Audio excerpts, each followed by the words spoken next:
गुरुदेव। जय गुरुदेव। माता पिता को सताओगे, सीधे नरक में जाओगे। हाथ जोड़कर विनय हमारी, हो जाओ सब शाकाहारी।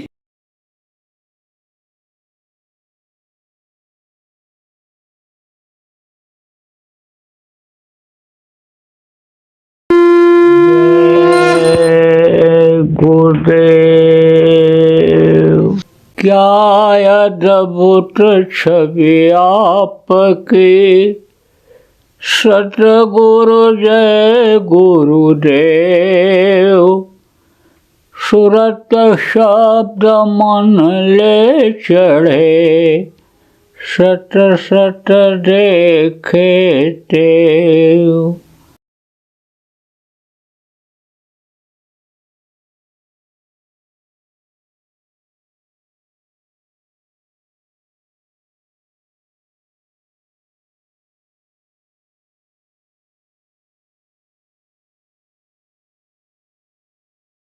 गुरु महाराज जाने से पहले मेरे लिए बोल करके गए थे कि नए लोगों को ये नामदान देंगे और पुरानों की संभाल करेंगे।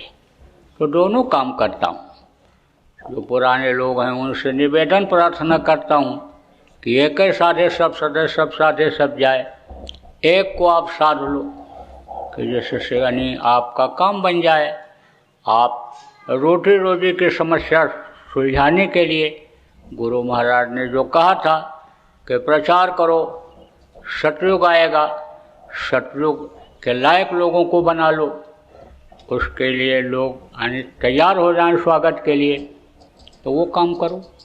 आप इस बात को समझो कि आप लोग शरीर से, आँख से, हाथ कान से इससे गलती कर बैठते हो, पाप कर डालते हो और शरीर से सेवा नहीं करते हो तो वो कर्म जल्दी कटते नहीं। न भजन करते हो न सेवा करते हो तो कर्म वो आपको दुख देते हैं, तकलीफ देते हैं। एक अगर सतयुग को इस धरती पर ले आओ तो सतयुग योगी सब विज्ञानी, सब योगी और विज्ञानी सतयुग में थे। एक बार खेत को जोत करके चले आते थे और फिर काटने के टाइम पर जाते थे और एक बार बो दिया तो 27 बार काटते थे। यह प्रमाण मिलता है। सतयुग में जब जरूरत पड़ती थी बादल आते थे, बरस जाते थे, जब जरूरत पड़ती थी बादल आते थे, बरस जाते थे। आज की तरह से खरपतवार और ये गंदगी नहीं रहती थी खेतों में। बहुत ही वातावरण अच्छा था। जिस चीज़ की आदमी इच्छा करता था, कल जिस चीज़ की ज़रूरत हो आज हाजिर हो जाती थी। तो ऐसा वातावरण अगर अब हो जाए, सब योगी विज्ञानी हो जाएं, तो समस्या भी सब सुलझ जाए। तो सब रास्ता आज आपको बताऊंगा। कैसे घर घर की बीमारी दूर होगी, कैसे लड़ाई झगड़ा खत्म होगा, कैसे बरकत मिलेगी, कैसे धरती पर सतयुग आएगा, कैसे आपकी जीवात्मा का कल्याण होगा, नरक 84 से कैसे इसको छुटकारा मिलेगा। यह सब आपको कम समय में मोटी मोटी बात बताऊंगा। आप देखो, अभी कह दिया जाए कि आप आंख बंद करो, हम भगवान का दर्शन आपको कराते हैं और भगवान आपके साथ 24 घंटा रहेंगे, लेकिन खाना नहीं मिलेगा, भूखे रहोगे। कहोगे भाई ऐसे भगवान हमको नहीं चाहिए। भगवान से ही कहो पहले हमारा पेट भरें, भूखे भजन न हुए भुआला, और लियो भुआल अपनी कंठी माला। हम ऐसी माला नहीं डुला पाएंगे भूखे रह करके। कह दिया जाए चारपाई पर पड़े रहोगे, उठ बैठ नहीं सकते हो, लेकिन विष्णु भगवान पंखा झलते रहेंगे, सेवा करते रहेंगे। कहोगे भाई ऐसे भगवान हमको नहीं चाहिए, हम भगवान से सेवा नहीं कराना चाहते हैं, हम उन्हीं की सेवा करेंगे। कह दो पहले हमको ठीक कर दें, हम चलने फिरने लायक हो जाएं, स्वस्थ हो जाएं। कर दिया जाए निंदा अपमान आपका कर दिया जाएगा, मुँह दिखाने के लायक नहीं रहोगे समाज में। तब कहोगे इज्जत के लिए ही तो सब कुछ करते हैं, बेइज्जत हो करके हम नहीं रह सकते हैं समाज में। भगवान कितना भी साथ हमारे रहें, लेकिन हम बेइज्जत रहकर नहीं रह सकते हैं। भगवान से ही कहो हमको बेइज्जत क्यों होने देते हैं। तो ये सारी चीज़ें इस धरती पर समाज में रहने के लिए ज़रूरी हैं, सब आपको बताऊंगा। अब आप ये समझो कि बीमारी कैसे दूर होगी। शाकाहारी रहने से दूर होगी। यह मनुष्य शरीर जो आपको मिला, ये शाकाहारी खून का शरीर है। आप ये समझो जब इसमें मांस डाल लेते हैं लोग, उससे जो खून बनता है वो बेमेल खून हो जाता है। बेमेल जानते हो? बुढ़े को लेकर के लड़का गया डॉक्टर के पास, तो डॉक्टर ने कहा कि खून की कमी हो गई, खून चढ़ाना पड़ेगा। लड़का कहता मेरा खून चढ़ा दीजिए। डॉक्टर टेस्ट करता, कहता ना तुम्हारा नहीं चढ़ सकता। भाई कहता मेरा खून चढ़ा दीजिए। टेस्ट करता, कहता ना तुम्हारा भी खून नहीं चढ़ सकता है। अब आप सोचो, एक ही रजबी जैसे एक ही माँ के पेट में दोनों बने, एक ही माँ ने दूध पिला करके दोनों को बड़ा किया और खून नहीं मिला।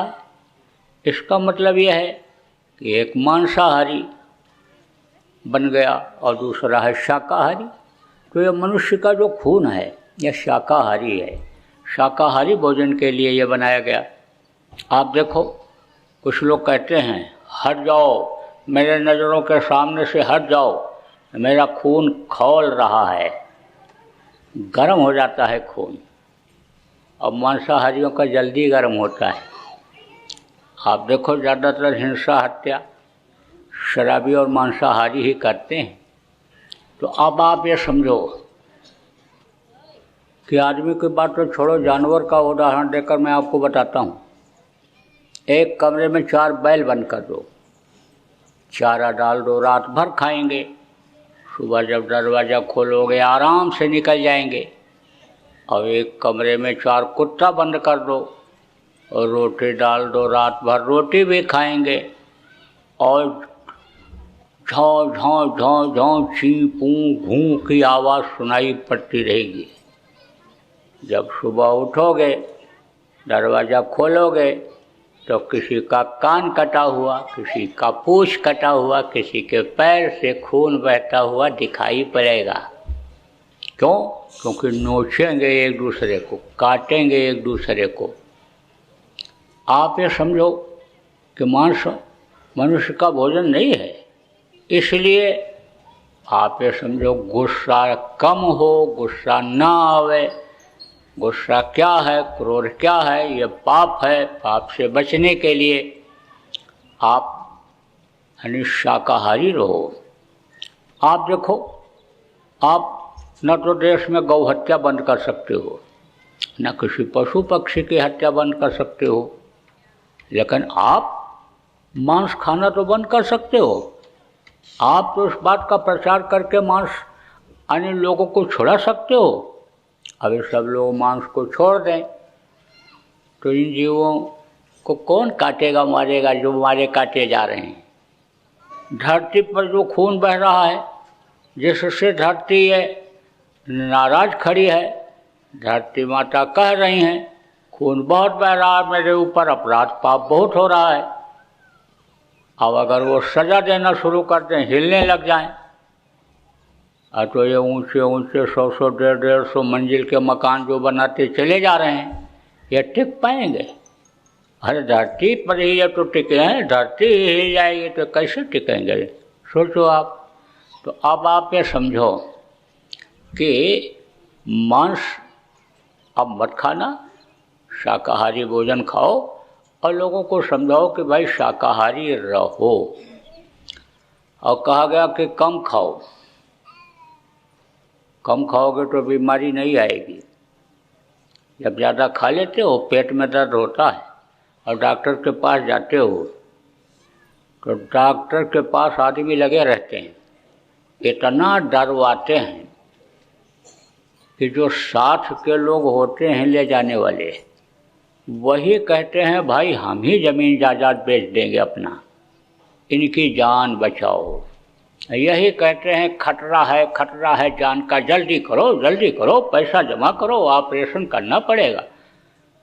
अब ऑपरेशन करवाने में गाय बैल सब बिक जाते हैं, और एक बार ऑपरेशन हो गया और दोबारा गए और फिर डॉक्टर ने ऑपरेशन बता दिया तो औरत का जेवर भी बिक जाता है। तिवारा हुआ तो ज़मीन भी गिरवी चली जाती है। और अब एक बार ऑपरेशन करा लोगे आप तो कोई डॉक्टर गारंटी नहीं लेगा कि दोबारा तिवारा फिर न कराना पड़ेगा। जब जाओगे तब ऑपरेशन ही बताएगा। एक आदमी तो थक गया ऑपरेशन कराते कराते और फिर बता दिया ऑपरेशन। तब बोला डॉक्टर साहब, अब की बार ऑपरेशन करने के बाद टाँका मत लगाना, सिलाई मत करना, चैन लगा देना, चैन, या तो बटन लगा देना। जब आऊँ बस बटन खोल के ऑपरेशन कर देना। जब बार बार ऑपरेशन ही कराना पड़ता है तो टाँका लगाते हो पक जाता है, हट्टी पट्टी करानी पड़ती है। तो अब आप इस बात को समझो, ऑपरेशन कराना क्यों पड़ता है। देखो, भारत देश का संविधान जब बना था तो बनाने वालों ने तो बड़ी मेहनत से बनाया, बहुत अच्छा बनाया, लेकिन उस समय के हालात और थे, परिस्थितियाँ और थीं। अब परिस्थितियाँ बदल गईं क्योंकि अब परिवर्तनशील संसार है। परिवर्तन यहाँ हमेशा हुआ है, कुदरत ने ही परिवर्तनशील इसको बनाया। देखो, अभी दोपहर है, फिर शाम हो जाएगी, फिर रात हो जाएगी, फिर सुबेरा होगा, दिन बदलेगा, महीना बदलेगा, ऋतु बदलेगी, तो समय बदल गया। समय बदल गया। अब उस नियम कानून के अंतर्गत न तो न्याय लोगों को मिल पा रहा है, न लोग सुरक्षित महसूस हो रहे हैं, और रोटी रोटी की समस्याएं बढ़ती चली जा रही। इसमें अगर परिवर्तन कर दिया जाए, बदलाव ला दिया जाए, तो सारी व्यवस्था सही हो सकती है। अब व्यवस्था में गड़बड़ी के कारण ही जब बच्चा पढ़ने के लिए स्कूल में जाता है कि पढ़ लिख कर हम डॉक्टर बनेंगे, तो उसको डोनेशन देना पड़ता है। 50 लाख, 60 लाख, 1-1 करोड़ रुपया तक डोनेशन लेते हैं मेडिकल में एडमिशन के लिए।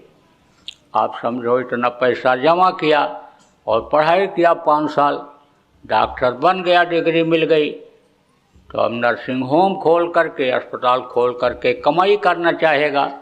उसके लिए 20-30 करोड़ रुपया लोन लेगा, कर्जा लेगा, और उसमें डॉक्टर, कंपाउंडर, नर्स ये सब रखेगा कर्मचारी। अब 500 रुपये के फीस से यानी उसका कर्जा भर पाएगा कि कर्मचारियों का तनख्वाह दे पाएगा। वो तो जब जाओगे बस गिरा के हलाल कर ही देगा, पैसा भी लेगा, पेट भी फाड़ देगा, पैर भी काट देगा।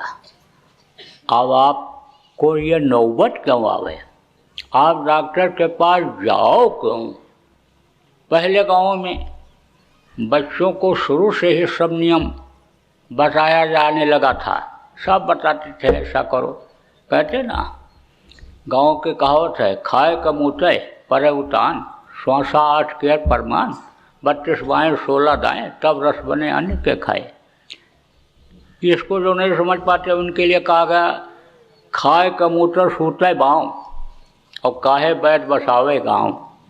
संयम और नियम ये बहुत ज़रूरी होता है। नियम क्या कहता है कि पेट खाली करने के बाद तब इसके अंदर कुछ डालो, जब भूख लगे खूब तब खाओ। तो शुगर का जो मरीज होता है वो तो भूखा ही रहता है, उसको भूख बहुत महसूस होती है। पहचान क्या है कि अब यह मशीन कुछ मांगने लगी, अंदर कुछ डालने की ज़रूरत है। देखो, नाक के ये 2 सुराख हैं, ये जिसको नाक कहते हैं उसके नीचे ये 2 सुराख हैं। इसको ऐसे करके देख लो, सांस छोड़ करके, दाहिना श्वास जब चले तब समझ लो कि अब अंदर ज़रूरत है। बहुत सारे संयम नियम बनाए गए थे।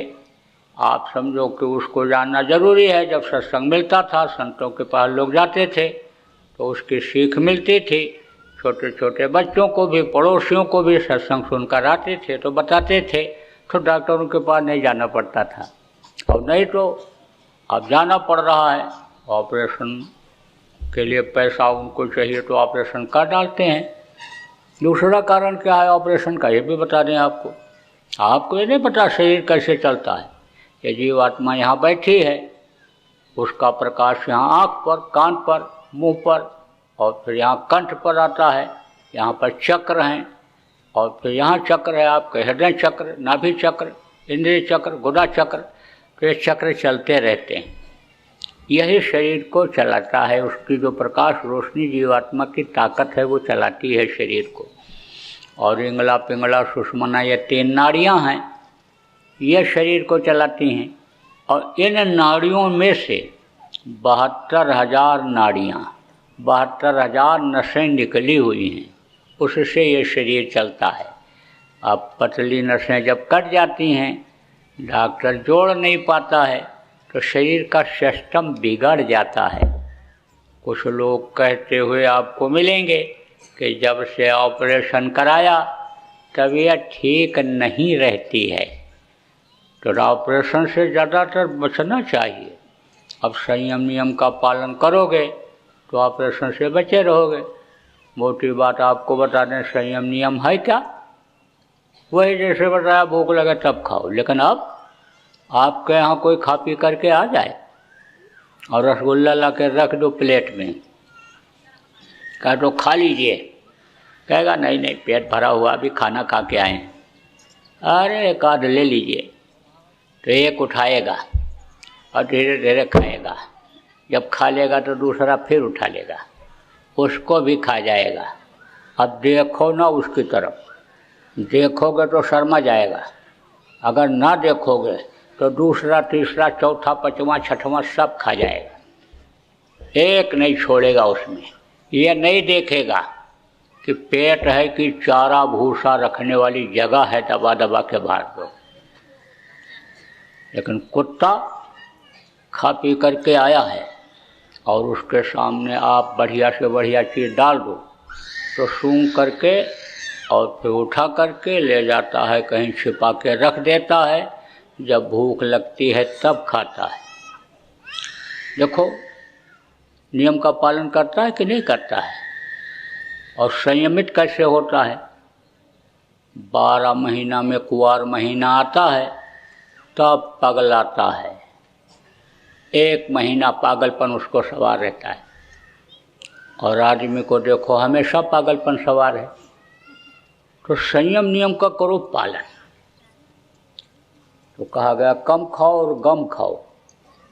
गम खाओ का मतलब क्या होता है? 2 बात बर्दाश्त कर लो। बर्दाश्त कर लोगे तो झगड़ा झंझट टल जाएगा।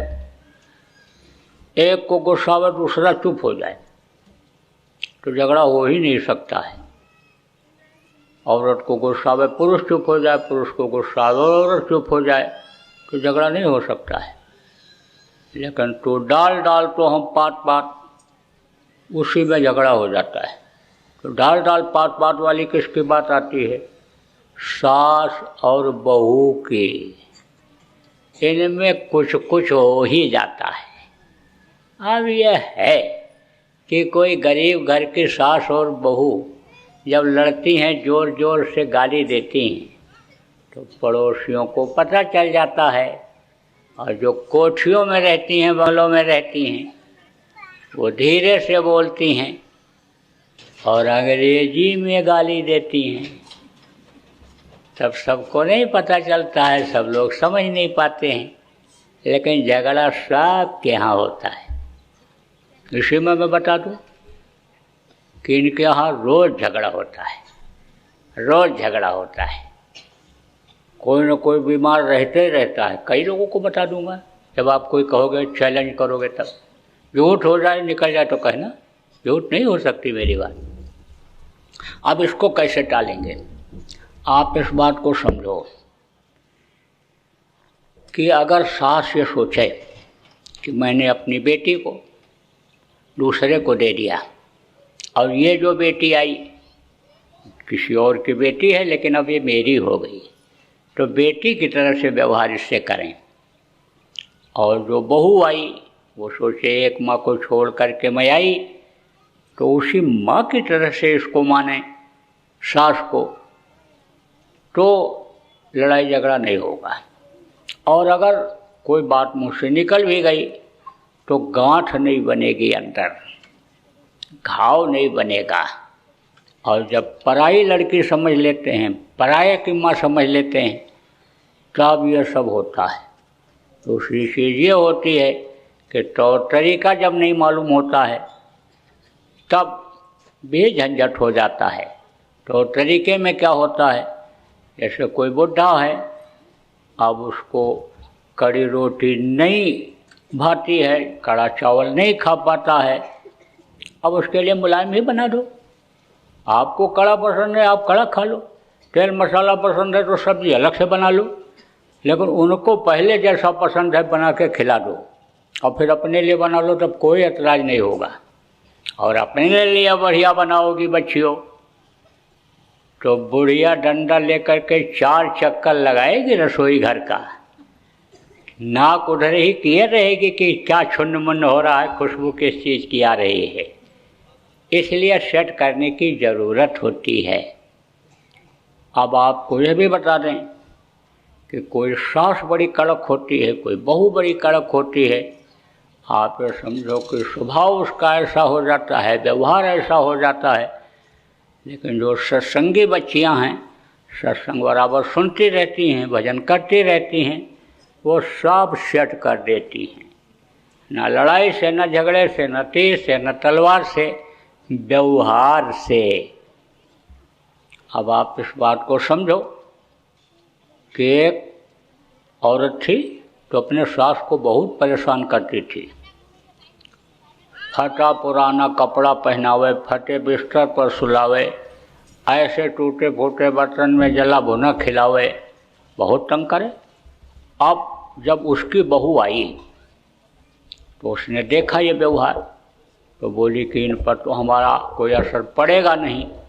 तो वो क्या करने लगी, यानी अपने जो ददिया सास थी उसके पास बैठने लग गई, सास के पास, और बातचीत करने लग गई, सेवा कुछ हो सके तो करने लग गई।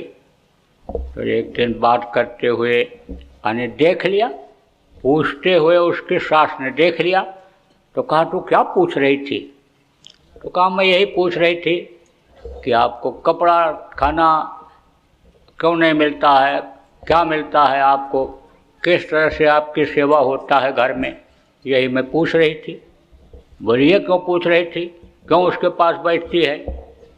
तब कहा देखो हमारी गलती नहीं है, ये हम कोई गलत काम नहीं करते हैं।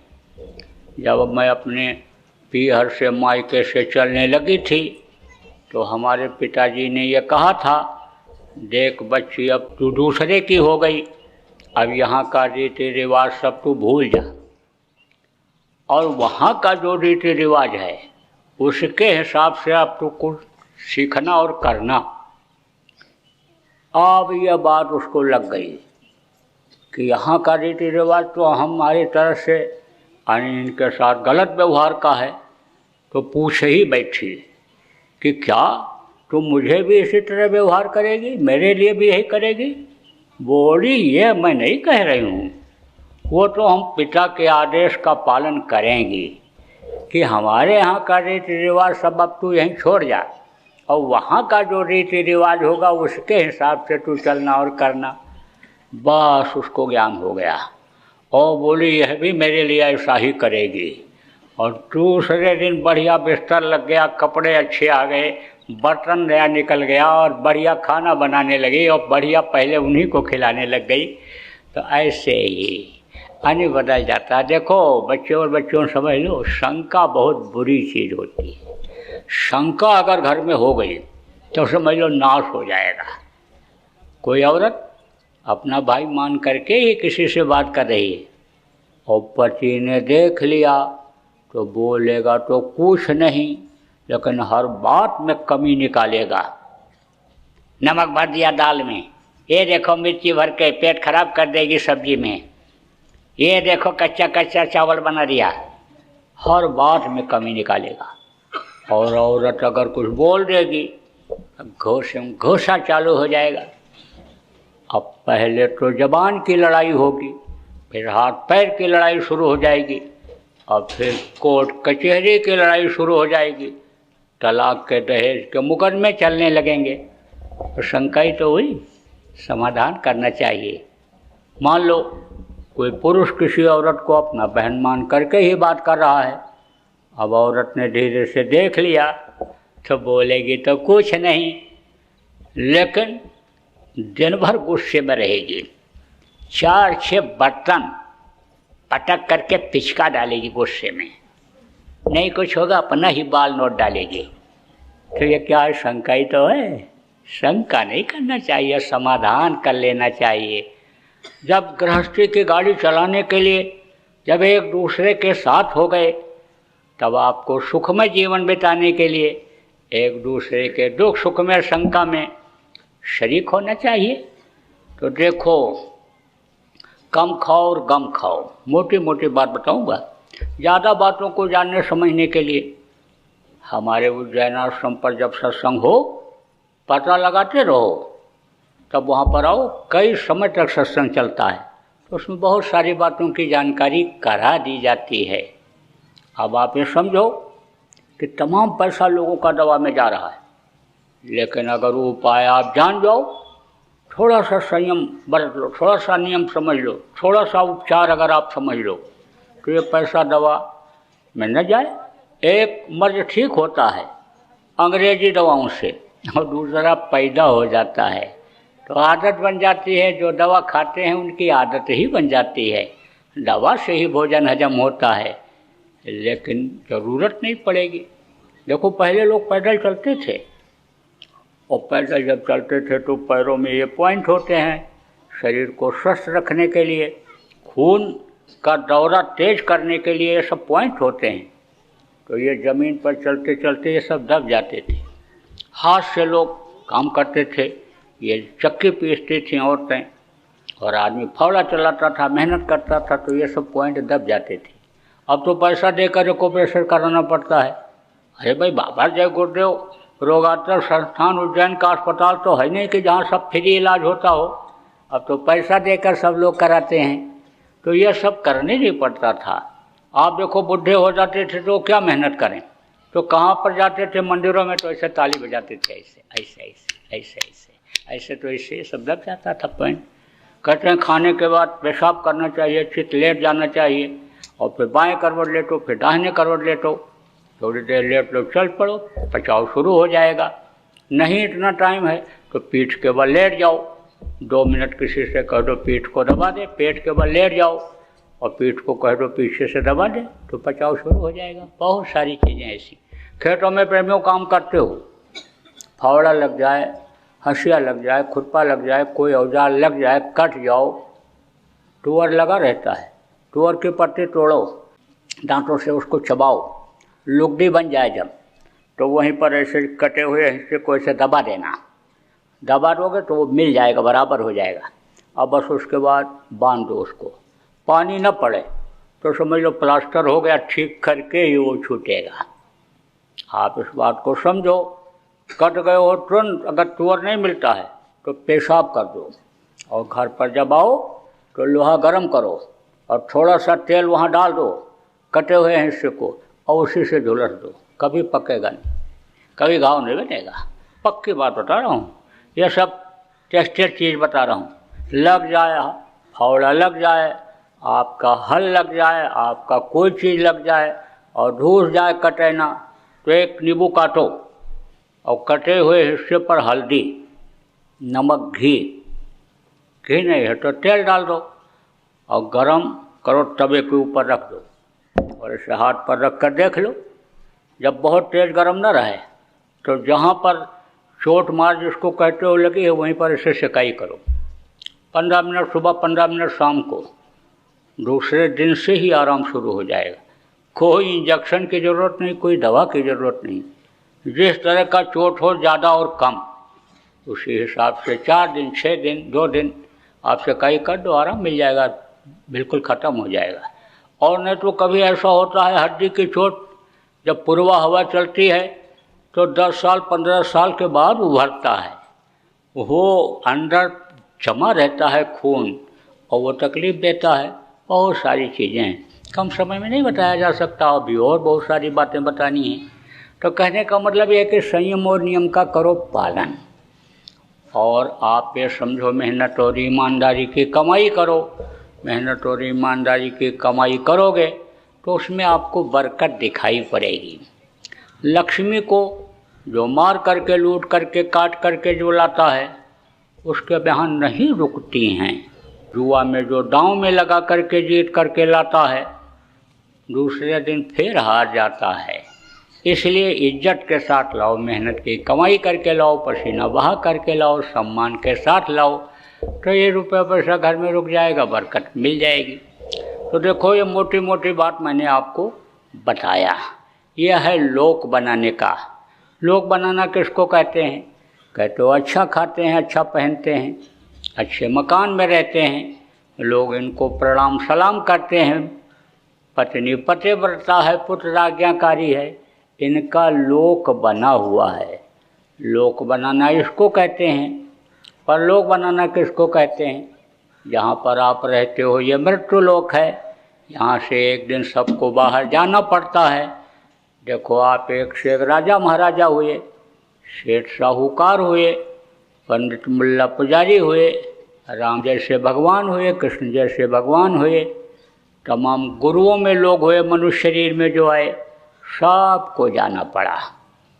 इसका नियम ही यही है इस धरती का कि जो पेड़ फलता है वो झड़ता है, जो आग जलती है वो बुझती है, जो पैदा होता है वो मरता है। तो ये तो है मृत्यु लोक।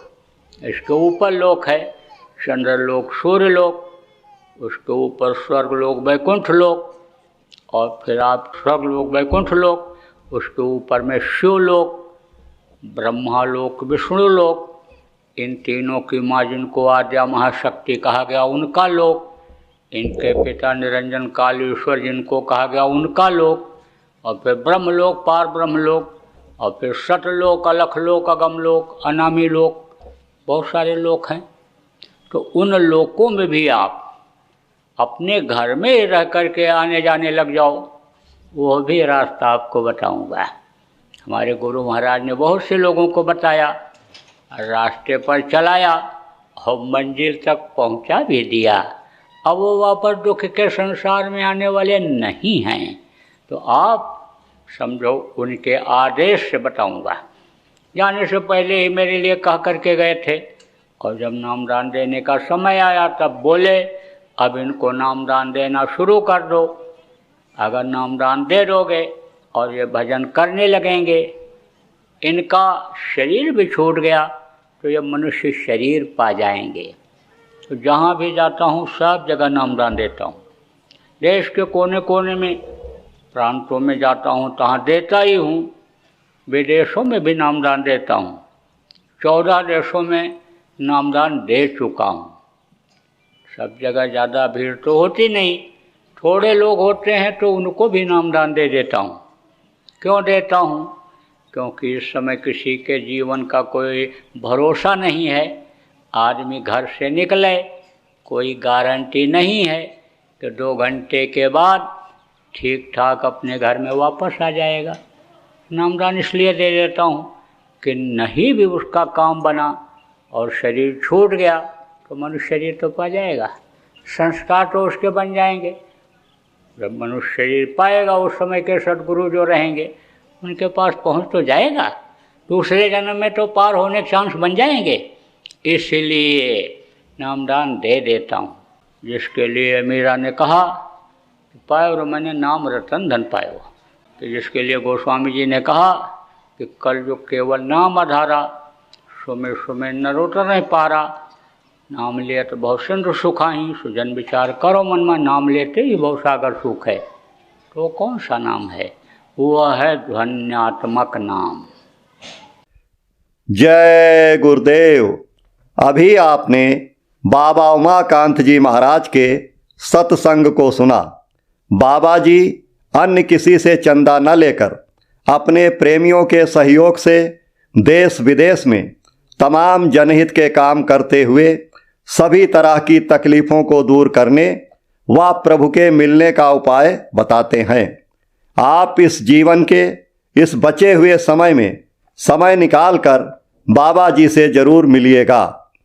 आपके सुझाव के लिए व्हाट्सएप नंबर 9575600700।